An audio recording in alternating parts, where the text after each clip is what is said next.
Hello, my name is Ruben Rezende. I am a mechanical engineer graduated on ISEP, and I'm here to present to you the article whose title is Meshless Approach to Material Plasticity in Adhesive Joints. This presentation has the following structure. First, I will talk about the objectives of the work and make a short introduction. Later on, I will approach the experimental part of the work, talk about the conditions of the numerical analysis and the failure criteria used for each adhesive. That said, I will talk about the results obtained, such as the effective plastic strain, the counterplots obtained through the results for the distribution of stresses along the joint, both shear and peel, and also the strength of the joint. Finally, I will move on to the conclusions. The main objective of this work is a validation of the RPM meshless method for the strength prediction of single lap joints. For this, we used three types of adhesives quite different from each other and four different overlap lengths. The objective is also to compare the results obtained with two different yield criteria, the von Mises yield criteria and the exponential Drucker-Prager yield criteria. For this purpose, the following results will be compared: the load displacement curves, and we'll talk about the maximum load, the normalized peel and shear stress distributions, the effective plastic strain, and also the counterplots obtained. Due to the increased use of adhesive joints in the industry, there was a need to create methods to predict the behavior of an adhesive bond to different loadings. These methods depend on several variables, such as the type of the adhesive, whether it is brittle or ductile, the substrate material, and also the joint geometry. When yielding, the adhesives are sensitive to the hydrostatic component of the stress. Thus, it was decided in this work to use both yield criteria that we talk about it. The von Mises yield criteria, the most common one to be used, but doesn't take into account this hydrostatic component. And we also use the exponential Drucker-Prager yield criteria, which considers this component when yielding. In the first studies of adhesive joints, the analytical models of Volkerson and Golan and Reisner were used in order to predict the strength of the bonds. Over the years, these models have been progressively replaced by numerical techniques based on the finite element method, such as the continuum mechanics, fracture mechanics, damage mechanics, cohesive zone modeling, and the extended finite element method. In order to overcome some limitations of the numerical methods, meshless methods have appeared. The first meshless methods appeared in the 1970s, and since then several methods have appeared. The first methods did not contain the Kronecker delta function, and therefore it was difficult to impose natural and essential boundary conditions. To respond to these limitations, in 2001 the PIM emerged, and then in 2002 the RPM emerged. Subsequently, the NNRPM also appeared, which was developed through the combination of the NEM and RPM, thus introducing the concept of natural neighbors. In this work, only single-lap joints were used in which the substrate was composed of an aluminum alloy, as you can see in the slide. Regarding the adhesive, three different adhesives with very different properties were also used. Heraldite IAV 138, a brittle and stiff adhesive, Heraldite 2015, a more ductile adhesive, and we also used the Sika Force 7888, a high strength and ductile adhesive. The presented table shows the mechanical properties of the different adhesives used, obtained by experimental testing using different test setups. The substrates used on this work were supplied with the following dimensions, as you can see on the slide. The only variable that takes different values in the analysis is the overlap length, which can be 12.5, 25, 37.5 and 50 millimeters. The other relevant design variables are presented in the figure, but they are kept constant along the work.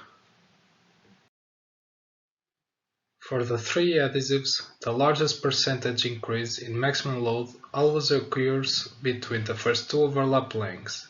In relation to the Araldite AV138, it is possible to see that as the overlap length increases, the increase in the maximum load value is around 1,300 newtons, which represents a constant increase. The increase in maximum load due to the overlap length for Araldite 2015 is not constant and tends to decrease. Between limit values of the overlap length, this adhesive shows an increase in the maximum load of around 150%. For the Sikafor 7888, this increase is around 170%. This adhesive, among the three adhesives, is the one with the highest maximum load values and even greater percentage increase in maximum load as the overlap length increases. At this point, we will start to talk about the numerical analysis of the three adhesives.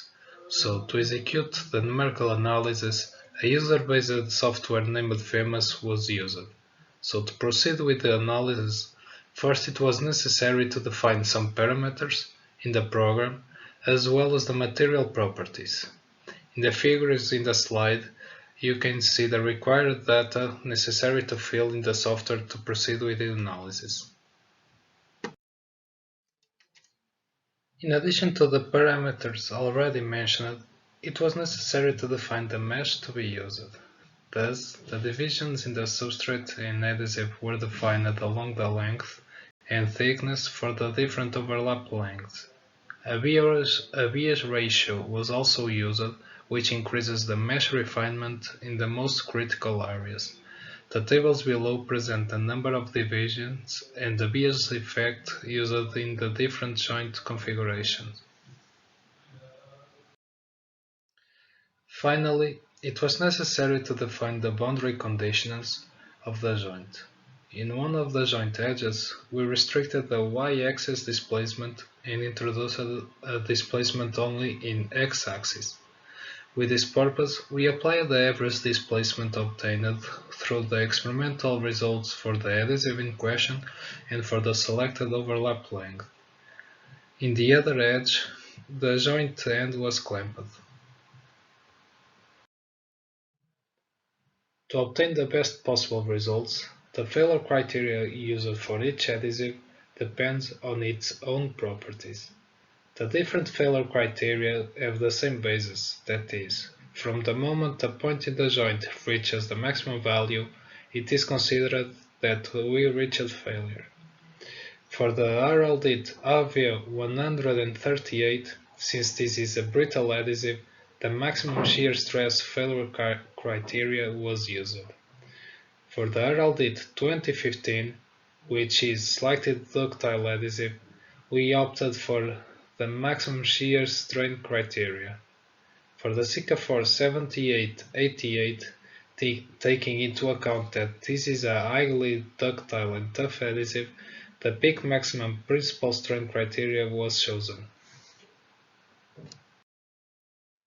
The numerical results are now presented, beginning with the effective plastic strain when the maximum load is reached. In this case, on the slide we can see the effective plastic strain for the Sikafor 7888. When comparing the strains obtained by the two criteria, it appears that those obtained by the von Mises criteria tend to be higher. This is because, according to the Drucker-Prager criteria, these materials have greater compressive strength than tensile strength. Thus, the stress have to be higher to cause the adhesive to plasticize, thus causing less plastic deformation. Through the contour-plots analysis, it is possible to better understand what happens along the joint regarding to the distribution of stresses and thus find small singularities that were not initially foreseen. It is possible to see the evolution of the stresses along the thickness and overlap length, both peel and shear in this case, which are bigger at the interface and decrease as we move away from it. Using this methodology, it is possible to predict joint strength. The heralded AV138 is the one that presents best predictions for all overlap lengths except the lowest one. The numerical simulations for this adhesive reach a maximum prediction error of 25.4% for an overlap of 12.5 mm, but can reach a minimum of 0.6% for an overlap of 25 mm. This is the lowest error predictions on the entire work. As the ductility of the adhesives and the overlap length increases, the errors tend to increase as well. For the heralded 2015, we can reach a minimum error of 1.4% for an overlap of 25 mm, which is within the standard deviation of the experiments, but the predictions offset by a significant amount for the other overlap lengths, reaching a maximum error peak of 41.3% for an overlap length of 50 mm. Since Force is the most ductile adhesive of the three, and taking into account that more ductile adhesives present worse results, we can expect that this adhesive is the one with the bigger error predictions from the three adhesives. The maximum peak error is 44.1%, and as we can see on the graph, this difference takes place for an overlap length of 50 mm. On the other hand, the numerical prediction for this adhesive is acceptable for an overlap of 12.5 mm using the exponential Drucker-Prager yield criteria, as the prediction error is just 3%. The results obtained for the heralded AV138 using the two different yield criteria are good and have low prediction errors. For the adhesive in question, these errors reach a maximum of 25.4% for the smallest overlap length value. On the other hand, the prediction error reaches a maximum of 0.6% for an overlap of 25 mm. The errors for the three longest overlap lengths vary between 0.6% and 6.7%. As the ductility of the adhesives and the overlap length increases, the errors seem to increase as well. The heralded 2015 reached a minimum of 1.4% for an overlap of 25 mm.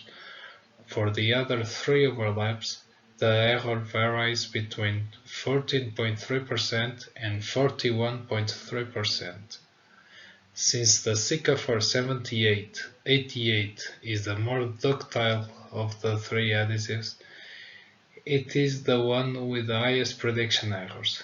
For an overlap of 12.5 mm, the lowest error value is achieved, which is 3%. But as the overlap increases, the error prediction increases from 24.8% to 44.1%.